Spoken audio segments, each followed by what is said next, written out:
Welcome to the Slop Farm. Enjoy the video. You begin by preparing the Excel workbook so Access can read it reliably. Make sure the header row is present and columns use consistent data types.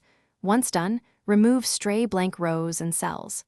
Save the file and note the exact sheet or defined table name and the full file path. Then open Access and either create a new database or open an existing one. This first step prevents import errors and ensures your linked table will maintain schema consistency when viewed from Access. Now you link the Excel data. In Access, pick External Data, New Data Source from File, then Excel. Select your workbook and choose Link to the data source by creating a linked table rather than importing. Pick the correct sheet or defined table and review field types that Access detects. Make adjustments if needed. Specify a primary key or let Access create an auto number. This matters for relationships and performance. Once linked, Access will reflect live changes in Excel, so be cautious about simultaneous edits. Finish by testing the linked table.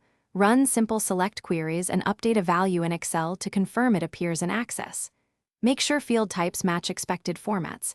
If you see mismatches, adjust source columns in Excel or import once to reshape data and then relink.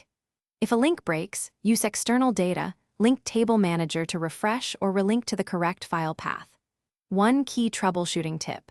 If Access shows nulls or truncated data, check for mixed data types in Excel and convert the column to a single consistent type before relinking. Thanks for watching. Consider subscribing if we helped you today.